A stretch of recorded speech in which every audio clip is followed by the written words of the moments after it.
What made you decide you wanted to cover this story? When I was 25, I heard the Graceland record and fell in love with it, and I was also very interested in what was going on in South Africa and aware of the cultural boycott. And when I had this opportunity 25 years later to go back to South Africa with Paul Simon, I thought it would be, an amazingly interesting experience. When Graceland first came out, were you conflicted about buying the album? I really wasn't because, I didn't quite understand what the problem was. The cultural boycott to me was about musicians performing for segregated white audiences. That's what to me what the cultural boycott was about, not authenticating or giving credence to the apartheid regime. But Paul went in to record with black South Africans to kind of give them a voice, and to me, that was a very positive thing. So I wasn't conflicted, and that's one of the reasons why 25 years later I want to explore. I wanted to explore this issue. During the 25th year revisitation, did you interview any children of the South African musicians? And did they listen to the music of Paul Simon? I did not interview any of the children. I interviewed just the musicians, which was an incredible experience getting to know these guys and to see how deeply they were touched by the Graceland experience. Thank you for being an advocate and a speaker for the Indigenous people's voice and the land, and it's really awesome. So what advice do you have for youth who want to be their voice? We have treated Indigenous people terribly, generally, society over the years, and I think it's, young people should be aware of that and, make an effort to, allow people to be who they are and to live on their lands and not be victims of, corporate abuse. What inspired you to take a different stance from the average person?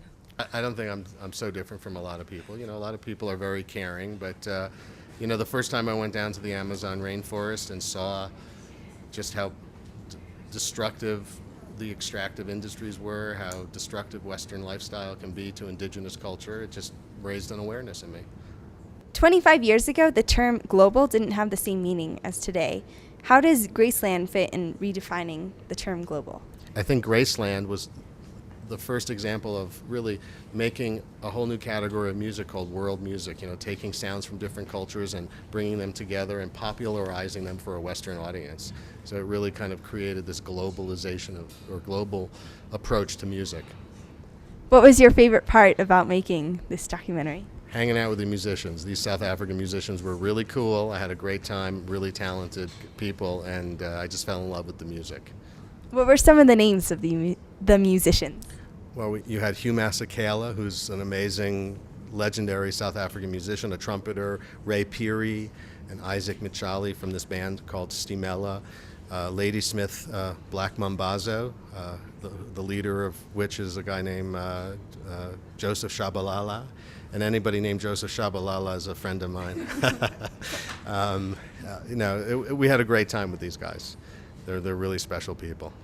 Did Paul Simon's music, when he made Graceland, did that help their musical career, the South African musicians? After Graceland came out, Ladysmith Black Mambazo became this international superstars, and they remain so today. A lot of people were not aware of South African music. And I think this record and the subsequent tour really put it out there for people.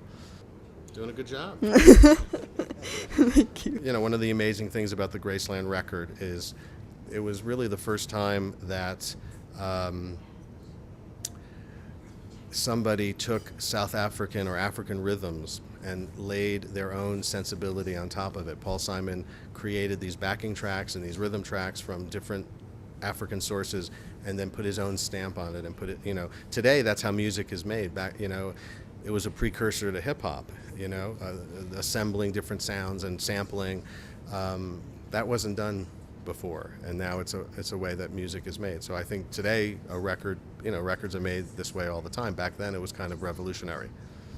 With music being the most powerful medium, what impact do you want to leave? Music brings people together, you don't have to understand the words. There's a certain feel. Music has a way of uniting cultures, and I think that's what the Graceland tour did. Even though people intellectually knew that apartheid was wrong, by seeing black and white musicians together in a joyous, celebratory mode, during the apartheid regime, it made people emotionally realize just what the sin of segregating the races were in that government. Even though people intellectually knew it, music allowed them to feel it, emotionally. How's that? That's good. All right, cool. And I understand you are a Quaker. Is this true? Just kidding. A Quaker? Very good. All right. All right. Hey, I'm Joe Berlinger, and I'm once again on native ground.